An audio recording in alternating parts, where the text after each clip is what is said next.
रसिया से टच कर रहा है, तो ये, और नीचे साउथ कोरिया से, तो टोटल 3 कंट्री के साथ ये अपने लैंड बॉर्डर को शेयर करता है। उसके बाद अगर हम देखें कि ये कौन सी वाटर बॉडीज है जो नॉर्थ कोरिया को टच कर रही हैं, तो एक East Sea of Japan, East Sea जिसको बोलते हैं, वो ईस्ट साइड में वो टच कर रहा है। येलो सी टच कर रहा है वेस्ट साइड में। और अगर इसमें मैप में दिया नहीं है, लेकिन येलो सी के जस्ट ऊपर एक बे बन रहा है, वहाँ पे कोरिया बे है। जो ये येलो सी है इसके जस्ट ऊपर यहाँ पे एक कोरिया बे है। तो ये 3 वाटर बॉडीज हैं जो नॉर्थ कोरिया को टच करती हैं। और एक जो नॉर्थ कोरिया की सबसे लंबी नदी जिसको बोला जाता है यालू रिवर, वो चाइना और नॉर्थ कोरिया का बॉर्डर फॉर्म करती हैं। ये इसके बॉर्डर पे फ्लो करती है। नेक्स्ट स्लाइड भैया।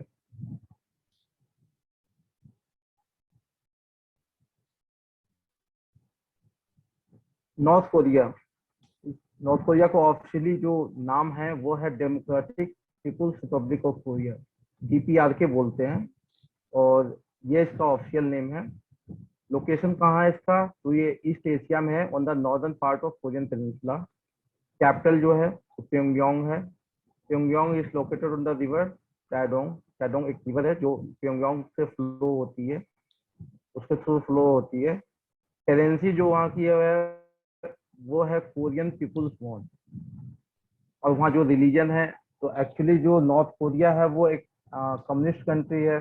तो कम्युनिस्ट किसी रिलीजन को मानते नहीं है, वो एथिस्ट होते हैं। तो इसलिए वहाँ का जो स्टेट रिलीजन है वो एथिज्म है। और पर्टिकुलरली लोग खुद से बुद्धिज्म को कुछ लोग फॉलो करते हैं, मतलब 8-10% लोग बुद्धिज्म को फॉलो करते हैं उसको डेली लाइफ में।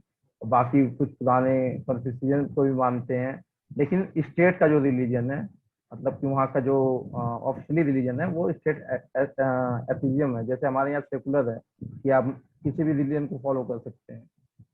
तो एक लैंग्वेज जो है वहाँ पे कोरियन है, कोरियन का ही डायलेक्ट है, उसको पर्टिकुलरली कोरियन बोलते हैं। और टाइप ऑफ गवर्नमेंट जो वहाँ की है उसको बोलते हैं यूनिटरी व्यू से one party Republic under totalitarian hereditary dictatorship. Means इसका ये होता है कि जो वो एक ज्यूस आइडियोलॉजी को फॉलो करते हैं।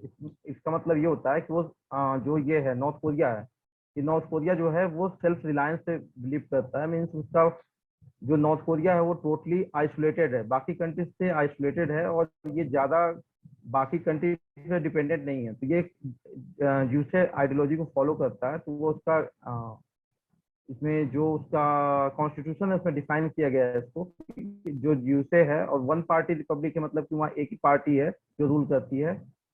जो वर्कर्स पार्टी ऑफ कोरिया है मेनली, उसी का इन्फ्लुएंस मेनली वही वर्क करती है।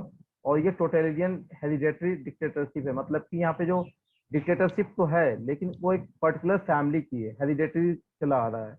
एक मतलब वंश पूरा एक चला आ रहा है, एक पूरा एक फैमिली है जो किम फैमिली है। तो उसी फैमिली जो होता है वो वहाँ पे रूल करता है। तो जू से मतलब इसका मतलब इसका मीनिंग जो होता है वो होता है सेल्फ रिलायंस। मतलब कि जो वहाँ की इकोनॉमी है वो सेल्फ रिलायंस है, वो बाकी वर्ल्ड से आइसोलेटेड है। मेनली उनका जो ट्रेड है वो अभी चाइना से ही ज्यादा है, बाकी बाहर की किसी दुनिया से उनका कोई ज्यादा कनेक्शन नहीं है। उसके बाद नेक्स्ट है आवाज आ रही है ठीक से, एक मिनट। नेक्स्ट हमारा है लेजिस्लेचर। लेजिस्लेचर जो हमारा है वो है सुप्रीम पीपुल्स असेंबली। वहाँ की जो पॉलिटिकल पार्टी है जिससे जो वहाँ पे रूल करती है पर्टिकुलरली, वो है वर्कर्स पार्टी ऑफ कोरिया। और वर्कर्स पार्टी ऑफ कोरिया जैसा हम लोग जानते हैं, जो कम्युनिस्ट गवर्नमेंट होती है या कम्युनिस्ट पार्टी होती है, तो कम्युनिस्ट पार्टी में जो जनरल सेक्रेटरी होता है वो सबसे पावरफुल होता है। मतलब सारे डिसीजन मेकिंग में हर चीज में उसी मतलब उसका एक सुपरमेसी होता है। तो जो वहाँ वर्कर्स पार्टी ऑफ कोरिया है, पहले यहाँ पे कॉन्सेप्ट नहीं होता, जैसे चाइना है और ये नॉर्थ कोरिया है, यहाँ पे प्रेसिडेंट का कॉन्सेप्ट नहीं होता था। जो जनरल सेक्रेटरी होगा वही वहाँ का प्रेसिडेंट होगा, ऐसा माना जाता था। ऐसा माना जाता है अभी भी। जैसे जो चाइना के हमारे अभी प्रेसिडेंट जिसको बोला जाता है, जो चाइना के प्रेसिडेंट है वही वहाँ की वहाँ की जो ये पीपुल्स रिपब्लिक ऑफ चाइना के जो हैं वो वहाँ की पार्टी के, कम्युनिस्ट पार्टी के जनरल सेक्रेटरी है। तो अभी क्या है, वहाँ के सुप्रीम लीडर, कुछ सुप्रीम लीडर भी बोलते हैं, कुछ प्रेसिडेंट भी बोलते हैं, वो किम जोंग उन है। तो अभी प्रेजेंटली ये है। Next slide.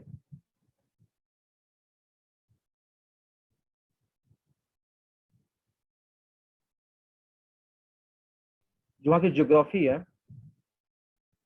तो वहाँ पे पहले मैप में मैं बताया था, लैंड बॉर्डर जो शेयर करता है वो चाइना और रशिया से नॉर्थ में करता है। और वहाँ पे यालू रिवर है जो फॉर्म, यालू रिवर है और ट्यूमेन रिवर है, ये बॉर्डर। उसके अलावा ये साउथ में जो है, साउथ कोरिया जो है, ये उससे बॉर्डर शेयर करता है। वो वहीं पे डीएमजेड है, डिमिलिटराइज जोन जो है वहाँ पे है। तो ये जो यालू है, ये एक बार पहले क्वेश्चन पूछा था ऐसा कि which of the river divides north Korea, south Korea, नहीं, नॉर्थ कोरिया एंड चाइना। तो वो यालू रिवर है जो उसके बॉर्डर पे ही, मतलब एक नेचुरल बाउंड्री क्रिएट करता है। उसको एमनोक भी बोलते हैं। तो कंफ्यूज मत होना, दोनों नाम एक ही है। फिर उसके बाद क्या है, वाटर बॉडीज टचिंग। गौरव भैया, आवाज आ रही है मेरी? हाँ विकास, कंटिन्यू करो। कुछ लोग को प्रॉब्लम हो रहा है, मैसेज कर रहे हैं। तो उसके बाद नेक्स्ट है water bodies touching north Korea. तो वेस्टर्न जो बॉर्डर है वहाँ पे कोरिया का बे है। उसके बाद येलो सी है वेस्ट साइड में, और ईस्टर्न साइड में है सी ऑफ जापान। और लास्ट टाइम आप लोग पूछ रहे थे कि जो मैंने पढ़ाया था कि हलासन जो है वो सबसे हाईएस्ट माउंटेन है। तो मैंने लास्ट टाइम जो पढ़ाया था वो मैंने साउथ कोरिया का पढ़ाया था। जो साउथ कोरिया में सबसे हाईएस्ट माउंटेन है वो हलासन है। और जो ये क्वेश्चन भी आता है तो ज्यादातर इस पे ध्यान दीजिएगा कि वहाँ पूछना क्या चाह रहा है। क्वेश्चन में ये देख ध्यान दीजिएगा कि वहाँ क्या लिख रहा है, कि कोरियन पेनिनसुला पे सबसे बड़ा पूछ रहा है या साउथ कोरिया में सबसे बड़ा पूछ रहा है। अगर कोरियन पेनिनसुला पूछेगा तो पैक्टू होगा यहाँ पे। जो हाईएस्ट माउंटेन है ये नॉर्थ कोरिया का सबसे हाईएस्ट माउंटेन है, और पूरे कोरियन पेनिनसुला पे सबसे बड़ा पैक्टू है। लेकिन अगर क्वेश्चन में साउथ कोरिया दिया है तो वहाँ हलासन होगा। तो ये पैक्टू है, ये हाईएस्ट माउंटेन है पूरे कोरियन पेनिनसुला पे। उसके बाद लॉन्गेस्ट रिवर जो है यालू एमनोक रिवर है। ये भी जो है नॉर्थ कोरिया में है। ये भी कोरियन पेनिनसुला पे सबसे लंबी नदी है। मतलब ये कोरियन पेनिनसुला पे सबसे लंबी नदी है। Next slide.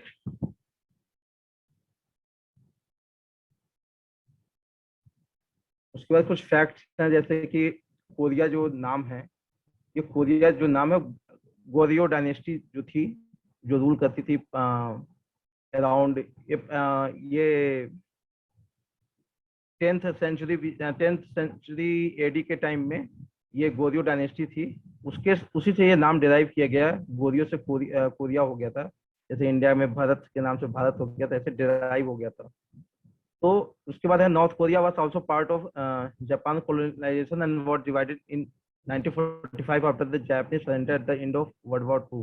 तो नॉर्थ कोरिया था, ये भी पहले जापान का ही कॉलोनी था। नॉर्थ कोरिया, साउथ कोरिया तो 1945 में डिवाइड हुआ। उससे पहले ये पूरा कोरियन पेनिनसुला जो था वो एक पर्टिकुलर एक ही कंट्री था, और 1945 में ये डिवाइड हो गए थे जब जापान ने सरेंडर किया था वर्ल्ड वॉर 2 में।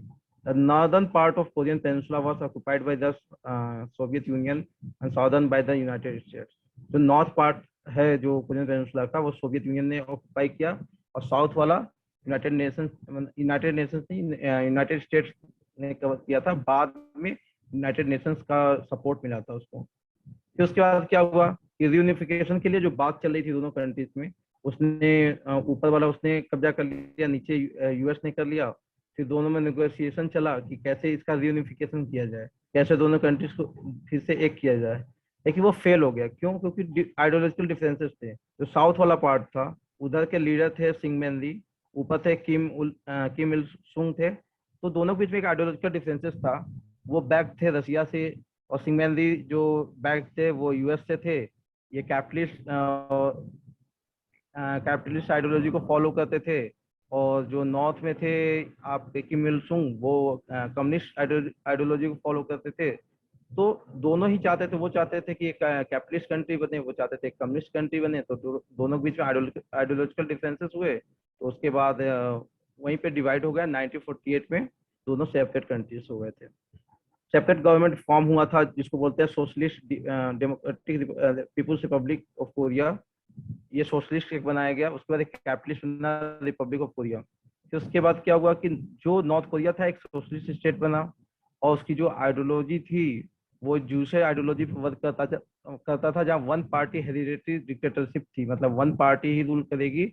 और उसमें भी मतलब हेरिडेटरी मतलब होता है एक वंश से चला आ रहा है, जैसे कि किम फैमिली है, तो पहले उसके दादाजी थे, ग्रैंडफादर थे, फिर उनका लड़का हुआ, फिर उनके बाद अभी जो किम जोंग उन है वो है। तो पर्टिकुलरली तीनों एक ही फैमिली से आते हैं।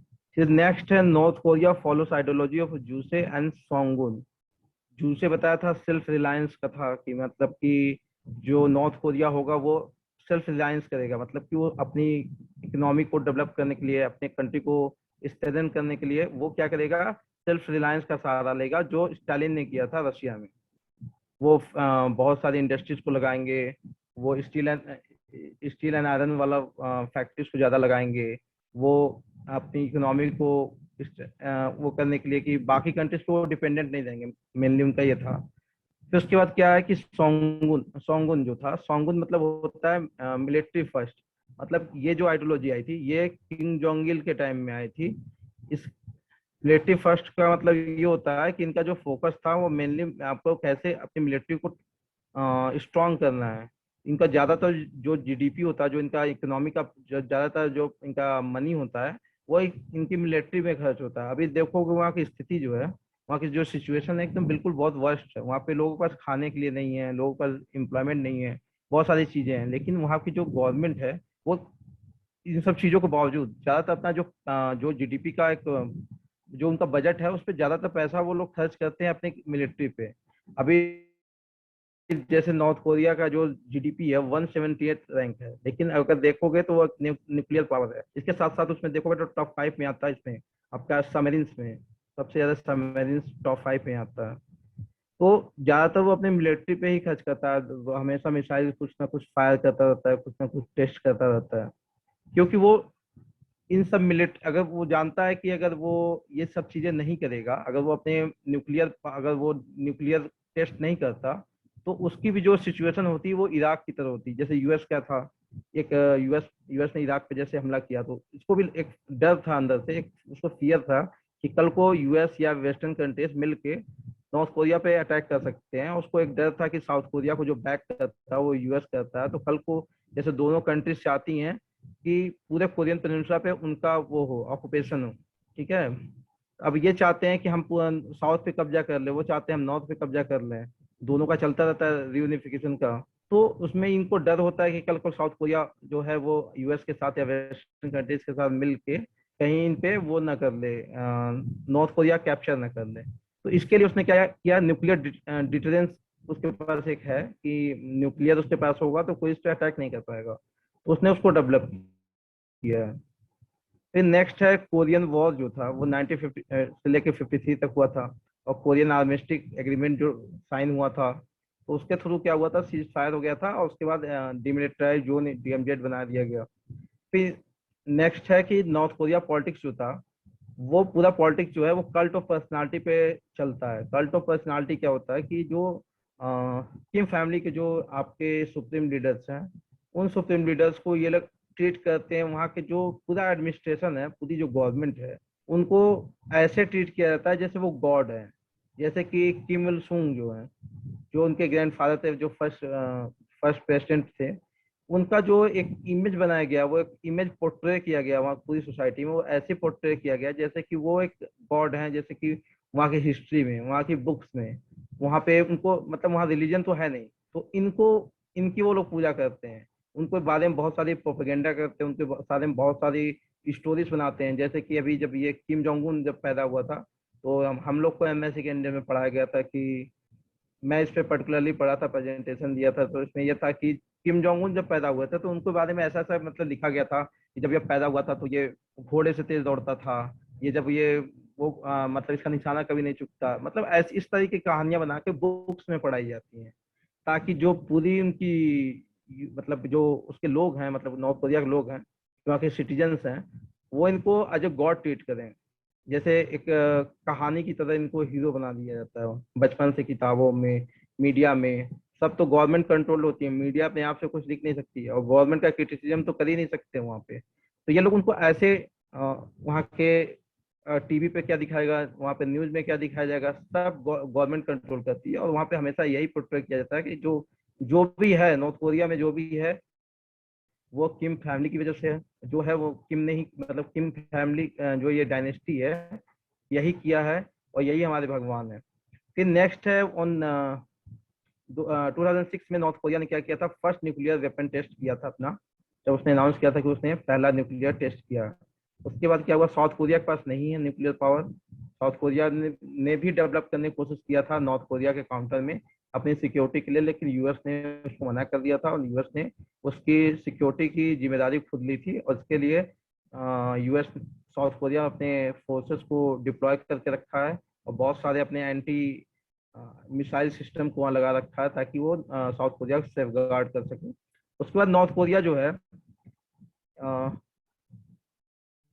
नॉर्थ कोरिया जो क्लेम करता है वो ये करता है कि जो साउथर्न पार्ट है वो पूरा मेरा है, मतलब कि एक लेजिटिमेट जो बॉडी गवर्नमेंट है वो हमारी है, उस पे किसी और ने कब्जा कर रखा है, किसी और पार्टी ने कब्जा कर रखा है, लेकिन वो हमारी है। नॉर्थ कोरिया कहता है कि साउदर्न पार्ट हमारा, साउथ कोरिया वाले बोलते हैं नॉर्थ कोरिया हमारा है। जैसे चाइना ताइवान पे क्लेम करता है, ताइवान जो है चाइना पे क्लेम करता है कि वो हमारा है। फिर उसके बाद है नॉर्थ कोरिया की जो आर्मी है वो फोर्थ लार्जेस्ट स्टैंडिंग आर्मी है वर्ल्ड में, और इनकी मिलिट्री बहुत स्ट्रांग है, क्योंकि ज़्यादातर वो पैसा जो खर्च करते हैं वो अपने मिलिट्री पे ही खर्च करते हैं, बाकी चीज़ों में कम ही पैसा खर्च करते हैं, लोगों की सिक्योरिटी में, मेडिसिन में, एजुकेशन में, इन सब चीज़ों पे पैसा कम खर्च करते हैं। क्योंकि इनका इवन एक 37% जो इनकी पॉपुलेशन है वो मिलिट्री ट्रेनिंग ले चुकी है, जो कि करीब 19 लाख के अराउंड इनकी जो लोग हैं वो मिलिट्री ट्रेनिंग लिए हुए हैं, जो कि वर्ल्ड में सबसे ज्यादा है। In next slide.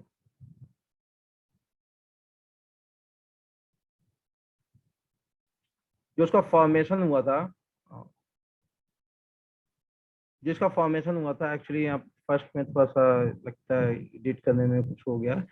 ये रशियन एडमिनिस्ट्रेशन जो था, मतलब कि जब जापान ने सरेंडर किया और 1945 में,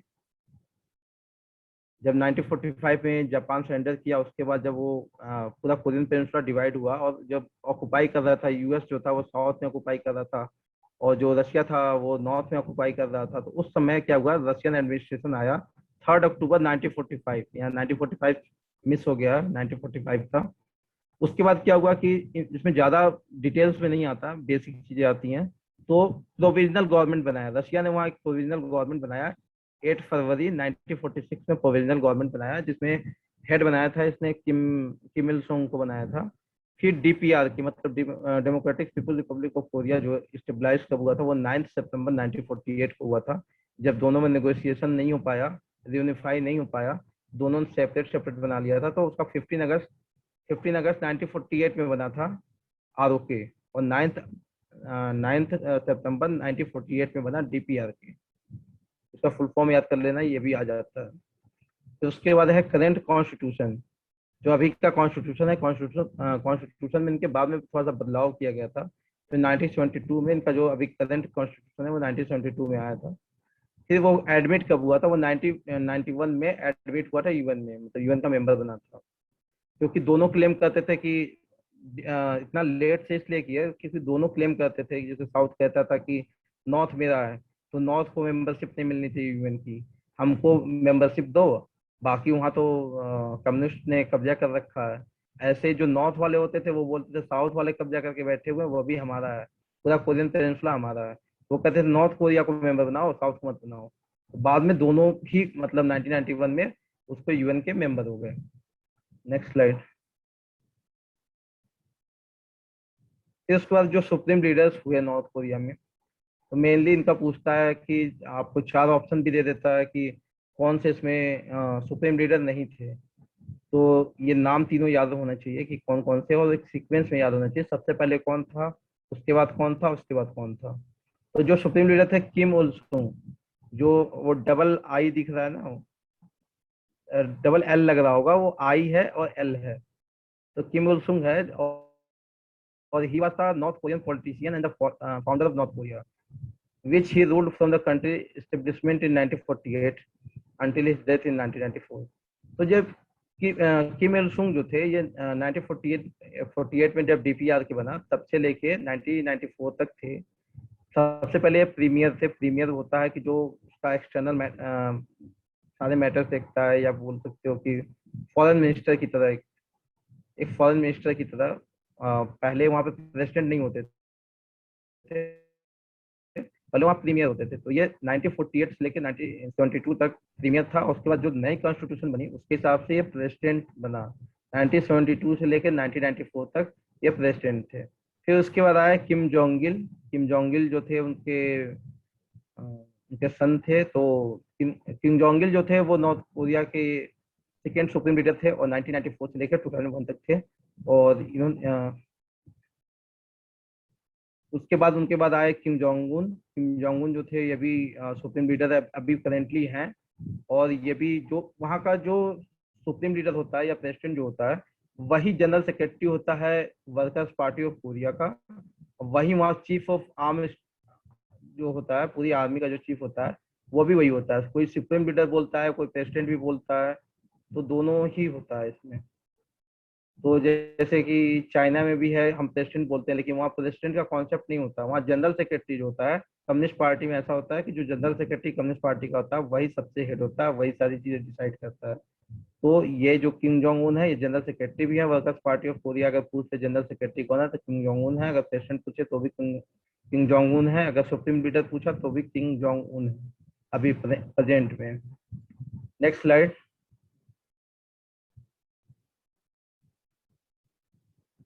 अब एक करेंट अफेयर्स देखते हैं। इसमें ज्यादा कुछ है नहीं, बस मेनली यही चीज सब चीजें पूछता है। पानमुनजोम, ये इसके बारे में बताया था मैं कि यहाँ पे एक पीस हाउस है, और दोनों जो डीएमजेड है उसके बीच में एक बिल्डिंग बना हुआ है। पामुनजोम एक विलेज है, वहाँ पे बना हुआ है, जहाँ पे ज्यादातर मीटिंग्स होती है। कोई भी नेगोशिएशन हुआ, दोनों में बीच में कोई बातचीत हुई, या दोनों, ये दोनों के बीच में है, मतलब नॉर्थ कोरिया साउथ कोरिया के दोनों के लैंड के बीच में है, जो 4 किलोमीटर का एक डीएमजेड बना हुआ है, 4 किलोमीटर का, उसके बीच में है पानमुनजोम एक विलेज है। वहाँ पे एक बिल्डिंग है पीस हाउस। तो अभी क्या हुआ था कि 2018 में एक डेवलपमेंट हुआ था। तो उसमें क्या हुआ था कि Panmunjom declaration for peace, prosperity and reunification of Korean peninsula. इसमें क्या हुआ था कि किम जोंग उन और जो प्रेसिडेंट है साउथ कोरिया के मून जे इन, ये 2018 में ये दोनों मिले। और कहाँ मिले? ये पानमुनजोम में मिले थे। और यहाँ क्या हुआ था कि जो वहाँ का पीस हाउस है, मतलब 3 स्टोरी एक बिल्डिंग है जिसको बोला था पीस हाउस, उसको जॉइंट सिक्योरिटी एरिया बोला जाता है। वहाँ पे दोनों तरफ की जो सेना होती है, आर्मी होती है, वो स्टैंड करती है, और वहाँ पे मीटिंग होती है दोनों के बीच में। तो ये 2018 में दोनों मिले। और इनका क्या था डिक्लेरेशन में, इन लोगों ने क्या डिसाइड किया कि एक्टिव एक्टिव एफर्ट्स डालेंगे, कैसे हम लोग जो एक कोरियन पेनिनसुला का यहाँ पे न्यूक्लियर को कैसे खत्म करें। क्योंकि जो नॉर्थ कोरिया ने न्यूक्लियर डेवलप कर लिया तो हमेशा एक थ्रेट रहेगा, मतलब कि जब भी साउथ कोरिया कुछ भी करेगा तो नॉर्थ कोरिया उसको धमकी देता रहेगा, उसको जो चाहेगा वो करवाएगा डरा के। उसके बाद डिटरेंस हो गया ना न्यूक्लियर। तो उसको कैसे, और न्यूक्लियर जो है वो पूरे वर्ल्ड के लिए अच्छा नहीं है। तो ड्यू न्यूक्लियराइजेशन कैसे हो पूरे कोरियन पेनिनसुला पे न्यूक्लियर जो मिसाइल्स हैं वो ना हो, इसके लिए कैसे काम करेंगे, इस पे उन्होंने कहा कि हम इस पे एफर्ट डालेंगे, कैसे हम लोग एक कॉपरेशन, एक सपोर्ट और कॉपरेशन करें इंटरनेशनल कम्युनिटी के साथ, कि कैसे यहाँ पे न्यूक्लियराइजेशन हो। नेक्स्ट जो है वो है the government of North Korea and South Korea agreed to cooperate on officially ending the Korean war. जैसे कोरियन वॉर तो खत्म हो चुका है, लेकिन इनडायरेक्टली एक मतलब कोल्ड वॉर तो चल ही रहा है दोनों के बीच में।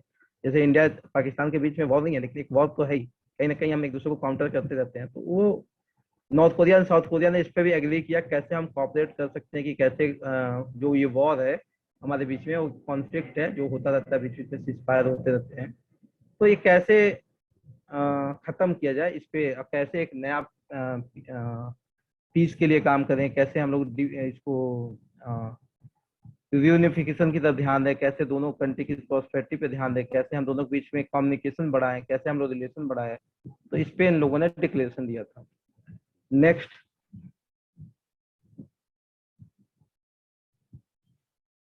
नेक्स्ट ये है कि उसके बाद 2018 में ये हुआ, और 2019 में क्या हुआ था, कोरिया और यूनाइटेड स्टेट्स का एक डीएमजेड पे समिट हुआ था। इसमें क्या हुआ था कि G20 की मीटिंग चल रही थी ओसाका में। G20 की मीटिंग के बाद जो डोनाल्ड ट्रम्प थे उन्होंने अचानक ट्वीट किया था, ये किम जोंग उन को ट्वीट किया था कि क्या हम लोग मिल सकते हैं डीएमजेड पे नॉर्मल हैंडशेक के लिए। उसके बाद इन लोगों ने मीटिंग ऑर्गेनाइज की और वन डे का मीटिंग हुआ था डीएमजेड पे दोनों के बीच में। तो उसमें क्या हुआ था कि पहली बार ऐसा हुआ था कि कोई नॉर्थ कोरिया का जो डीएमजेड जो है वो बीच में होता है, तो उसमें आधी जो जमीन है, आधा जो लैंड है वो नॉर्थ कोरिया का, आधा जो है वो साउथ कोरिया का।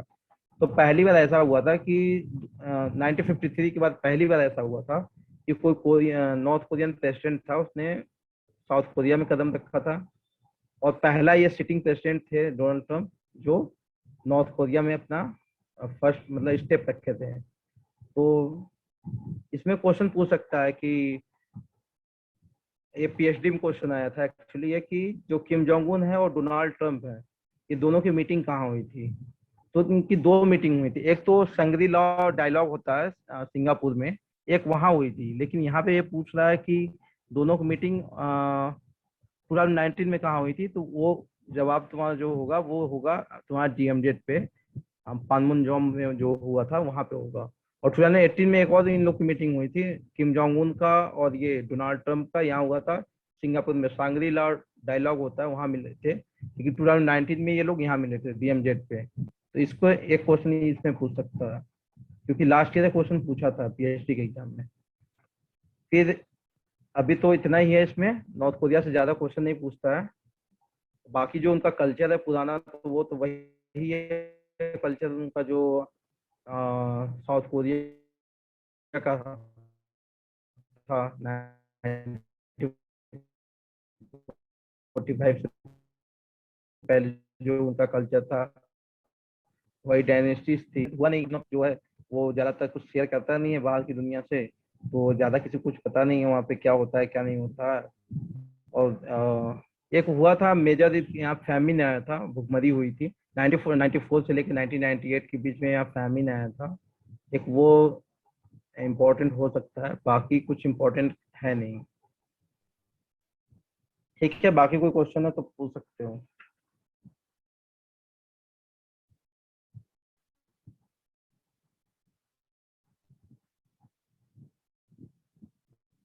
चलिएगा, कोई क्वेश्चन।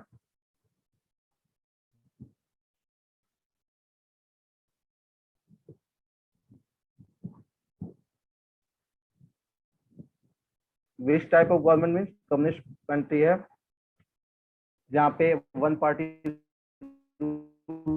करती है। डिमिलिटराइज जोन, डीएमजेड मतलब जहाँ पे दोनों की मिलिट्री नहीं होती है, दोनों को 4 किलोमीटर का एरिया है जो उसमें दोनों की मिलिट्री नहीं होती है। बाकी कुछ।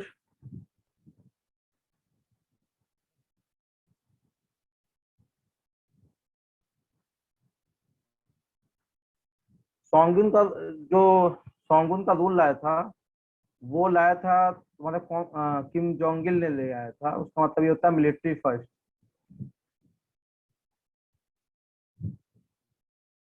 जो नॉर्थ कोरिया की आर्मी है उसका नाम है कोरियन पीपुल्स आर्मी।